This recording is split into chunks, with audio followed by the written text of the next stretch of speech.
Hello learners, I hope you are fine. Today I am with a new lecture of verb correction. आमतौर पे verb correction जो है एक wide topic है और जिसको आप मुख्तलिफ लेवल्स पे, इंटरमीडिएट लेवल्स पे, BS और CSS PMS लेवल पे भी देखते हैं और NMD कैट में भी इसके बारे में क्वेश्चंस आते हैं। आमतौर पे ये जो मैंने लेक्चर अभी आपके लिए बनाया है, इसमें आमतौर पे जो गलतियाँ स्टूडेंट्स करते हैं, जो कॉमन पिटफॉल्स होती हैं, एरर्स होते हैं, वर्ब की करेक्शन सेंटेंसेस में से आपने जब एरर्स ढूंढने हैं या उसको सही लिखना है तो वो कौन कौन से वाले होते हैं, उनको मैंने फोकस करने की कोशिश की है। तो आपकी तवज्जो चाहिए होगी और उम्मीद है ख़ास तौर पे जो फर्स्ट ईयर के स्टूडेंट्स हैं, इंटरमीडिएट के तमाम बोर्ड्स के जो इंग्लिश के पेपर में जो पेयर होते हैं फर्स्ट ईयर के स्टूडेंट्स, उनके लिए ये बहुत ही ज़्यादा जो है वो बेनिफिशियल होगी। ये जो लेक्चर है इस पे आप ख़ास तौर पे तवज्जो दीजिएगा और इसमें जो टॉपिक्स दिए गए हैं, ये जो पॉइंट्स दिए गए हैं, इनको ध्यान से देखिएगा, समझने की कोशिश कीजिएगा। उम्मीद है अगर आप इसको फोकस कर लेंगे तो आपके जो फर्स्ट ईयर में ऑब्जेक्टिव पोर्शन के अंदर 5 मार्क्स की करेक्शन आती है फिल इन द ब्लैंक्स में, तो उनमें आप होपफुली 5 में से 5 नंबर ले सकते हैं अगर इसको आप फोकस करेंगे तो। बाकी इसके अलावा जो स्टूडेंट्स हायर लेवल के हैं जैसे CSS PMS के, उनके लिए भी ये बहुत ही ज़्यादा मुफीद है। तो let's start the topic with the new topic, the new thing that is verb correction. तो वर्ब करेक्शन में सबसे पहले नंबर 1 पॉइंट पे जाते हैं। आमतौर पे जो कुदरती अमल या साइंसी हकायक या कोई सच्चाई पर मुश्तमिल कोई सेंटेंस होता है, उसके अंदर हमने वर्ब को कैसे लेकर चलना है। आमतौर पे ये जो चीज़ें होती हैं ये जो कंडीशनल सेंटेंसेस में आती हैं, जो 4 कंडीशनल सेंटेंस होते हैं, 0 conditional, first conditional, second and third conditional sentence. तो मैं यहाँ पे जो है आपको अभी उस हवाले से बात करूँगा क्योंकि पेपर में इनसे रेलिवेंट भी एक सेंटेंस पूछा जाता है। तो सबसे पहले हम 0 कंडीशनल सेंटेंस को देखते हैं, जिसमें आमतौर पे कुदरती अमल, साइंसी हकायक या कोई सच्चाई के लिए जो आप इस्तेमाल जो सेंटेंस में चीज़ें होती हैं जिसमें कोई सच्चाई बयान की जाए या कोई कुदरती अमल हो या साइंटिफिक फैक्ट हो, तो वहाँ पे आपने सेंटेंस को कैसे लेकर चलना है। तो इसकी एग्जांपल ये है कि सबसे पहले जो इफ़ है, इफ़ वाला सेंटेंस जिसमें इफ़ क्लॉज हम कहते हैं, इफ़ क्लॉज वाले सेंटेंस के अंदर आपने सिंपल प्रेजेंट टेंस यूज करना है। फिर उसके बाद इफ़ क्लॉज वाले सेंटेंस के बाद जो नेक्स्ट पार्ट ऑफ सेंटेंस होता है उसके अंदर भी आपने प्रेजेंट इस्तेमाल करना है। तो 0 कंडीशनल के अंदर आपने क्या करना है, पहले हिस्से के अंदर जहां पे इफ यूज किया गया है वहां पे भी आपने first sentence present tense use करना है और उसके बाद जो next part of the sentence है उसके अंदर भी आपने प्रेजेंट सिंपल टेंस को यूज करना है। उसकी एग्जांपल ये आपके सामने लिखी हुई है, if ice is kept outside it melts. तो ये एक साइंटिफिक फैक्ट है, ये एक सच्चाई है जिसको कोई बंदा झुटला नहीं सकता। अगर आप बर्फ को ओपन में रखेंगे तो मतलब क्या है कि बर्फ पिघल जाएगी। तो फर्स्ट जो पार्ट सेंटेंस का है जिसमें इफ यूज किया गया है, तो उसमें आपने प्रेजेंट टेंस देख करना है, if ice is kept outside. यहाँ पे प्रेजेंट टेंस यूज किया गया है, इसके साथ थर्ड फॉर्म यूज किया गया है। ये आपको मालूम है कि ये पैसिव वॉइस का सेंटेंस है, यहाँ पे इज एमर के बाद थर्ड फॉर्म लिखी जाती है, तो ये प्रेजेंट टेंस ही है। पहले हिस्से में प्रेजेंट टेंस यूज करेंगे इफ वाले हिस्से के अंदर, और दूसरे वाले पार्ट के अंदर भी आप प्रेजेंट सिंपल यूज करेंगे, जैसे यहाँ पे है इट मेल्ट्स। तो ये आपका जो है वो सेंटेंस क्लियर हो गया आपको। फिर उसके बाद सेकंड एक और एग्जांपल है, if V fridge something it does not decay. तो ये भी एक साइंटिफिक फैक्ट है कि अगर आप किसी चीज को फ्रीज करते हो तो फ्रीजिंग मेथड में क्या होता है कि चीजें डिके नहीं करती। तो ये एक फैक्ट है, इसको हम झुटला नहीं सकते। जब ऐसे सेंटेंसेस होते हैं तो दोनों हिस्सों को आप प्रेजेंट सिंपल में यूज करेंगे, लिखेंगे, वहां पे टेंस आपने प्रेजेंट सिंपल यूज करना है। अब उसके बाद फर्स्ट कंडीशन सेंटेंस जो है, फर्स्ट कंडीशन सेंटेंस के अंदर क्या होता है कि ऐसा काम जो मुमकिन तसव्वुर हो, कोई ऐसा काम जो फ्यूचर में आप करने जा रहे हो और वो पॉसिबल भी हो, तो उस टेंस को, उस सेंटेंस को हम कंडीशनल सेंटेंस जो फर्स्ट कंडीशनल सेंटेंस है उसमें लिखेंगे। और उसकी एग्जांपल यह है, if he works hard he will pass the exam. तो यहाँ पे अगर वो मेहनत करता है तो इम्तिहान पास कर लेगा, तो ये पॉसिबिलिटी है, फ्यूचर में पॉसिबल हो सकता है। जब फ्यूचर पॉसिबिलिटी की बात की जाए तो उसको हम क्या करेंगे, फर्स्ट पार्ट जो सेंटेंस है जिसमें इफ यूज किया जाता है उसमें आप प्रेजेंट सिंपल टेंस यूज करते हैं, और उसके बाद जो नेक्स्ट उसका पार्ट होता है उसको हम फ्यूचर सिंपल में लिखते हैं। तो ये आप ज़हन नशीन कीजिएगा चीज को। फिर उसके बाद third condition, second condition sentence में जाते हैं। ये ऐसे सेंटेंस होते हैं जिसके अंदर कोई फर्जी बात हो जो कि नामुमकिन समझी जाए, यानी ऐसा काम जो नामुमकिन समझा जाए और उसके होने का चांस भी ना हो, तो उसके लिए आप जो है वो सेकंड कंडीशन सेंटेंस यूज करते हैं। उसमें आप क्या करते हैं, सबसे पहले इफ क्लॉज वाले सेंटेंस के पार्ट में, जिस सेंटेंस के अंदर हिस्से में इफ यूज किया गया हो, वहां पे आपने सब्जेक्ट के बाद आपने second form of verb use करनी होती है। फिर उसके बाद जो next part of the sentence होता है इफ क्लॉज के बाद वाला, उसके अंदर आपने वुड के बाद फर्स्ट फॉर्म यूज करनी होती है वर्ब की। तो सब्जेक्ट इफ क्लॉज वाले सेंटेंस में क्या करना है, आपने सबसे पहले इफ लिखेंगे, उसके बाद सब्जेक्ट, उसके बाद वर्ब की सेकंड फॉर्म, फिर उसके बाद सेकंड पार्ट ऑफ सेंटेंस जो होता है उसके अंदर हम वुड के बाद फर्स्ट फॉर्म का यूज करते हैं सेकंड कंडीशन सेंटेंस के अंदर। और वो ये सेंटेंस होते हैं जिसके अंदर कोई काम जो है वो नामुमकिन समझा जाए। और फिर उसके बाद है if he asked me, next example है आई वुड हेल्प हिम। तो यहाँ पे जो है वो आस्क्ड हिम, ये इफ के बाद इफ क्लॉज वाले सेंटेंस में सब्जेक्ट के बाद वर्ब की सेकंड फॉर्म यूज की गई है, और उसके बाद नेक्स्ट पार्ट ऑफ सेंटेंस के अंदर वुड के बाद वर्ब की फर्स्ट फॉर्म यूज की गई है। और उसके बाद थर्ड कंडीशन सेंटेंस में देखते हैं, इसमें ये जो यूज किए जाते हैं, इसमें माजी का कोई वाक़या जिसे हम बदल नहीं सकते, यानी कोई माजी में काम हो चुका है जो कि अब आप उसको दोबारा से सही नहीं कर सकते। आमतौर पे कहा जाता है what is done can not be undone, जो हो गया है उसको आप दोबारा सही नहीं कर सकते। जब कुछ ऐसा होता है जो काम माजी में आपने किया है और उस पर आपको पछतावा भी हो और आप उसको सही करना चाह रहे हो लेकिन वो सही ना हो पा रहे हो जाए, तो उसके लिए जो हम थर्ड कंडीशन सेंटेंस यूज करते हैं। उसमें आप देखिए इफ क्लॉज वाले सेंटेंस के अंदर आप क्या करेंगे, जहां पे इफ यूज किया गया उस सेंटेंस के हिस्से के अंदर सब्जेक्ट लिखेंगे, सब्जेक्ट के बाद आप हैड के बाद वर्ब की थर्ड फॉर्म यूज करेंगे, और उसके बाद जो नेक्स्ट पार्ट ऑफ सेंटेंस होता है थर्ड कंडीशन के अंदर आपने क्या करना है, वुड के बाद हैव और उसके बाद वर्ब की थर्ड फॉर्म यूज करनी होती है। वुड के बाद हैव और वर्ब की थर्ड फॉर्म यूज करते हैं हम सेकंड पार्ट ऑफ सेंटेंस के अंदर। और उसके बाद है एक और एग्जांपल देखिए, if he had run fast he could have caught train. If he had run fast, तो हैड के बाद आपने वर्ब की थर्ड फॉर्म यूज करनी है इफ क्लॉज के अंदर, और उसके बाद second part of the sentence जो है उसके अंदर आपने क्या करना है, सब्जेक्ट के बाद आपने क्या करना है कुड और या वुड, उसके बाद आपने हैव और उसके बाद वर्ब की थर्ड फॉर्म यूज करनी है। इस तरह का सेंटेंस वर्ब करेक्शन में मोस्ट ऑफ द टाइम पूछा जाता है, इसको आपने जरा ध्यान से समझ लेना है। फिर उसके बाद है जी कुछ ऐसे सेंटेंस होते हैं जिनमें आपने टेंस सेंटेंसेस के अंदर अगर पहले हिस्से के अंदर फर्स्ट क्लॉज के अंदर पास्ट टेंस यूज किया गया है, तो सेकंड क्लॉज के अंदर भी आप पास्ट टेंस यूज करेंगे। इसकी एग्जांपल ये है, अगर पीछे पास्ट है तो अगले वाले हिस्से में भी पास्ट टेंस यूज करेंगे। और इसकी एग्जांपल है he got up and performed evolutions. अब गॉट अप जो है वो पास्ट टेंस है, सेकंड फॉर्म ऑफ वर्ब है गेट की, और उसके बाद परफॉर्म्ड, ये भी परफॉर्म का सेकंड जो है वो फॉर्म है। तो आप पहले वाले सेंटेंस के हिस्से में अगर पास्ट टेंस यूज किया है तो सेकंड हिस्से में भी पास्ट टेंस ही यूज करेंगे। और इसके बाद जो है कुछ ऐसे सेंटेंस होते हैं जो कि जिसमें पास्ट परफेक्ट टेंस यूज किया जाता है। तो पास्ट परफेक्ट टेंस के अंदर आपको मालूम है कि हैड के बाद थर्ड फॉर्म यूज की जाती है पहले हिस्से के अंदर, जो काम पहले हो रहा होता है, और जो काम बाद में होता है वहां पे हम पास्ट इंडेफिनिट टेंस यानी second form of verb use करेंगे।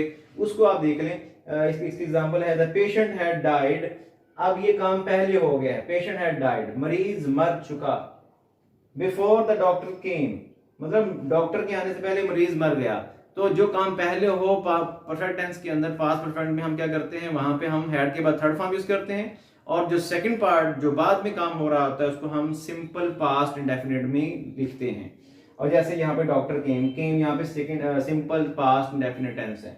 फिर उसके बाद है जिन सेंटेंसेस के अंदर अगो, यस्टरडे या लास्ट का वर्ड यूज हो जाए, अगो, यस्टरडे या लास्ट, ये आपने निशानी ज़हन में रखनी है कि अगो, यस्टरडे और लास्ट जहां यूज होता है वहां पे आपने क्या करना है कि वहां पे पास्ट सिंपल टेंस मतलब वर्ब की सेकंड फॉर्म आप यूज करेंगे, जहां पे अगो, यस्टरडे और लास्ट का इस्तेमाल होता है। तो एग्जांपल है यहाँ पे आपके लिए, ही केम हियर यस्टरडे। अब केम जो है वो यहाँ पे सेकंड फॉर्म ऑफ वर्ब है, तो यहाँ पे यस्टरडे इस्तेमाल होगा। जिन सेंटेंसेस में यस्टरडे, अगो या लास्ट का लफ्ज इस्तेमाल हुआ हो वहां पे आप सिंपल पास्ट इंडेफिनिट टेंस यानी वर्ब की सेकंड फॉर्म यूज करेंगे।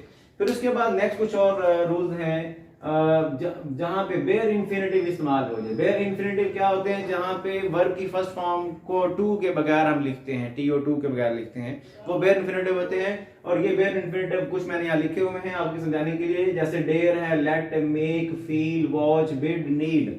तो इस तरह के वर्ड जहां पे आ जाएं तो वहां पे आपने टू इस्तेमाल नहीं करना। जैसे एग्जांपल में है लेट मी एक्सप्लेन दिस, ये जो एग्जांपल है इसमें आप आमतौर पर स्टूडेंट्स गलती कर देते हैं, let me to explain this, ये गलत हो जाएगा। जिस सेंटेंस में लेट होगा वहां पे टू यानी TO2 हम इस्तेमाल नहीं करेंगे, तो ऐसे सेंटेंस को बोलते हैं सेंटेंसेस विद बेयर इंफिनिटिव। फिर उसके बाद यू नीड नॉट वरी, आमतौर पे पेपर में सेंटेंस पूछा भी जाता है, यू नीड नॉट वरी, तो ऑप्शन में नीचे होता है टू वरी, वरी या वरीड, जो भी ऑप्शन दिए गए हैं, तो आपने टू नहीं इस्तेमाल करना, नीड के साथ टू इस्तेमाल नहीं किया जाता। फिर उसके बाद है डेयर, तो ये भी बेयर इंफिनिटिव है, you dare not go out, आपको बाहर जाने की कोशिश नहीं, जरूरत नहीं करनी चाहिए, तो यहाँ पे डेयर के साथ भी अब टू का इस्तेमाल नहीं करेंगे। तो वर्ब करेक्शन में बाजुकात इंफिनिटिव, बेयर इंफिनिटिव वाले वर्ब्स को दे के वर्ब करेक्शन में सेंटेंसेस पूछे जाते हैं। फिर उसके बाद है यूज ऑफ अनटिल और अनलेस, जहां कहीं सेंटेंसेस में अनटिल और अनलेस हो वहां पे नॉट बिल्कुल नहीं लिखना आपने। तो यूज ऑफ अनटिल और unless, unless he works hard he will not pass the exam. अब अनलेस ही वर्क्स हार्ड, और यहाँ पे जो अनलेस ही वर्क्स हार्ड है, यहाँ पे आप देख रहे हैं कि नॉट नहीं, अनलेस ही डज नॉट, आमतौर पे सेंटेंस में गलती की जाती है, he does not work hard, तो ये गलत हो जाएगा। तो आपने अनलेस और अनटिल वाले सेंटेंसेस में नॉट का इस्तेमाल बिल्कुल नहीं करना, क्योंकि अनटिल और अनलेस के अंदर पहले ही नेगेटिव इंप्रेशन मौजूद है। और उसके बाद आपने क्या करना है, यूज ऑफ लेस्ट और शुड का इस्तेमाल। लेस्ट और शुड जो है, work hard लेस्ट you should fail. अब यहाँ पे लेस्ट जहां जिन सेंटेंसेस में इस्तेमाल हो जाए वहां पे आपने क्या करना है, शुड के बाद नॉट का यूज नहीं करना। आमतौर पे सेंटेंस पेपर में पूछा जाता है, लेस्ट और शुड वाले सेंटेंस के अंदर नॉट का ऑप्शन होता है। बच्चे क्या करते हैं, ग्रामर ट्रांसलेशन मेथड में जाके अपनी मदर टंग इंटरफेरेंस की वजह से वहां पे नॉट लिख देते हैं। तो नॉट इन सेंटेंसेस में नहीं लगाना जहां पे लेस्ट और शुड का इस्तेमाल हुआ हो। जैसे यहाँ पे मैंने एग्जाम्पल लिखा है, ये जो है वो work hard लेस्ट you should fail. फिर उसके बाद है इडियोमैटिक यूजेज होता है कुछ सेंटेंसेस के अंदर जो कि इडियोमैटिकली इस्तेमाल होते हैं और उनको इकट्ठा इडियम के तौर पे लिखा जैसे है के तौर पे लिखा जाता है, तो उसमें आपने वर्ब के को प्लूरल फॉर्म में नहीं लिखना आपने। जैसे है slow and steady wins the race. अब आमतौर पे क्या करते हैं, हम अपनी जो मदर टंग है उससे हम चीजों को लेकर चलते हैं अपने टारगेट लैंग्वेज को, यानी हमारी जो टारगेट लैंग्वेज जो क्या इंग्लिश है, हम इंग्लिश को समझते हैं उर्दू या पंजाबी या हमारी जो भी कौमी जो मुकामी जुबान है उसको फोकस करते हुए उसकी बेस पे करेंगे तो गलतियां होने के चांसेस बहुत ज्यादा होते हैं। ये ईडियम है, इडियोमैटिक एक्सप्रेशंस के अंदर आपने जो है वो इसको प्लूरल नहीं समझना। स्लो एंड स्टडी को मत प्लूरल समझिएगा, क्योंकि ये एंड से जुड़े हुए हैं, ये मत समझिएगा कि एंड से जुड़ गए हैं तो ये प्लूरल है, ये प्लूरल नहीं है, ये है सिंगुलर, ये ईडियम है। तो जब सब्जेक्ट सिंगुलर होता है तो आप सब्जेक्ट सिंगुलर होने की वजह से प्रेजेंट टेंस का असूल भी ये है कि आपने वर्ब की फॉर्म के साथ एस का एडिशन करना होता है। तो यहाँ पे हम विंस करेंगे तो विंस आएगा, विन नहीं आएगा। फिर उसके बाद है ब्रेड एंड बटर, ये भी जो है वो ईडियम है और इसके साथ भी आपने इसी प्रिंसिपल को फॉलो करते हुए आपने वर्ब सिंगुलर लिखना है। फिर उसके बाद टाइम एंड टाइड, ये भी जो है वो इडियोमैटिक एक्सप्रेशन है, इसके अंदर आपने वेट फॉर नॉन लिखना है। तो इस तरह से जो है आपने करना है। फिर उसके बाद जो है वो रिपीटेड सेंटेंस, कुछ सेंटेंसेस होते हैं रिपीट होते हैं, जैसे मनी मेक्स द मेयर गो। ये आमतौर पे पेपर में जैसे पास्ट पेपर्स में से एक्सरसाइज को देखेंगे तो हर बार तकरीबन हर बोर्ड की एक्सरसाइज में ये सेंटेंस रिपीट होते हैं बार बार। तो मैं चाह रहा था कि आपको ये जो सेंटेंस रिपीट होते हैं ये भी आपको बता दिए हैं ताकि आपको ये सुनकर जहन में रहे और वक्त जो पेपर में आप जो है इसको सही तौर पे अटेम्प्ट कर सकें। तो मनी मेक्स द मेयर गो, ये ऐसा सेंटेंस आएगा, मनी मेक्स आएगा, दाम बनाए काम, तो मनी मेक्स आएगा, मेक नहीं आना, याद रखिएगा। All is well that ends well, all is well that ends well, तो एंड्स का लफ्ज आप इस्तेमाल करेंगे, एंड नहीं, एंड के साथ एस लाजमी आप ऐड करेंगे। और उसके बाद आईएनजी फॉर्म जो होती है उसका इस्तेमाल सिंस और फॉर वाले टेंसेस के अंदर, चाहे वो प्रेजेंट परफेक्ट कंटीन्यूअस है, पास्ट परफेक्ट कंटीन्यूअस है, फ्यूचर परफेक्ट कंटीन्यूअस है, तो परफेक्ट कंटीन्यूअस के टेंसेस के अंदर सिंस और फॉर का इस्तेमाल किया जाता है, वहां पे आईएनजी फॉर्म भी लिखी जाती है। तो आईएनजी फॉर्म में आपने जहां पे जो सिंस और फॉर को आप देख लीजिएगा, बाजू का आईएनजी फॉर्म सिंपल जो प्रेजेंट कॉन्टिन्यूस टेंस है या पास्ट कॉन्टिन्यूस टेंस है या फ्यूचर कॉन्टिन्यूस टेंस है, उसके इनके दरमियान और परफेक्ट कॉन्टिन्यूस टेंसेस के दरमियान कंफ्यूजन आ जाता है। तो कंफ्यूजन आपने क्लियर करना है। आपने सबसे पहले देखना है क्या इसमें सिंस या फॉर तो इस्तेमाल नहीं हुआ। अगर तो सिंस और फॉर इस्तेमाल हुआ तो फिर आप समझें कि ये टेंस जो है ये है परफेक्ट कॉन्टिन्यूस का सेंटेंस है। वो कोई प्रेजेंट का भी हो सकता है, पास्ट का भी हो सकता है और फ्यूचर का भी हो सकता है। तो आपने क्या करना है कि आपने सिंस और फॉर को पहले देखना है, उसके मुताबिक आपने इसको लेके चलना है। और उसके बाद सिंपल जो सेंटेंस होता है जिसमें आईएनजी फॉर्म होती है वो प्रेजेंट डेफिनेट है, प्रेजेंट कॉन्टिन्यूस है, पास्ट कॉन्टिन्यूस है, फ्यूचर कॉन्टिन्यूस है। तो उसके अंदर आपने क्या करना है कि आपको पता सिंपली आपने वर्ब के बाद जैसे यहाँ पे शी इज वॉशिंग डिशेस, तो वर्ब के बाद आपने वर्ब की फर्स्ट फॉर्म प्लस आईएनजी लगाना होता है सिंपल के अंदर। लेकिन अगर परफेक्ट में चला जाए, परफेक्ट कॉन्टिन्यूस में चला जाए तो हम सिंस और फॉर इस्तेमाल किया जाता है, ये जरा देख लीजिएगा। और वहां पे इज एम आर तो आएगा नहीं, वहां पे हैज बीन या हैड बीन या विल हैव बीन या शैल हैव बीन आएगा परफेक्ट कॉन्टिन्यूस स्पीकरों के अंदर। और उसके बाद जो है वो जहां कहीं सेंटेंसेस के अंदर टुडे, ऑलवेज, डेली, एवरीडे के लफ्ज इस्तेमाल हों, सेंटेंसेस को पहले ध्यान से पढ़ना है वर्ब करेक्शन करते हुए। जहां कहीं सेंटेंसेस के अंदर टुडे, ऑलवेज, डेली, एवरीडे के वर्ड इस्तेमाल हुए हों वो आपका सेंटेंस सिंपल प्रेजेंट टेंस में लिखा जाएगा। और सिंपल प्रेजेंट टेंस के रूल्स आपके जहन में होने बहुत जरूरी हैं। फिर उसके बाद नेक्स्ट है जहां कहीं सेंटेंस के अंदर each, every, either, neither, many and none वगैरह इस्तेमाल हो जाए, तो जो सेंटेंसेस के अंदर इनके यानी कि ऐसे सेंटेंस जिनके आखिर शुरू में each, every, neither, many and none वगैरह इस्तेमाल होंगे तो वहां पे वर्ब भी सिंगुलर लगाएंगे और नाउन भी सिंगुलर लगाएंगे। जैसे यहाँ एग्जांपल में देखिएगा neither of the two students was present. अब सेंटेंस के स्टार्ट में नीदर यूज हुआ है तो यहाँ पे वर्ब सिंगुलर हमने वाज लिख लिया।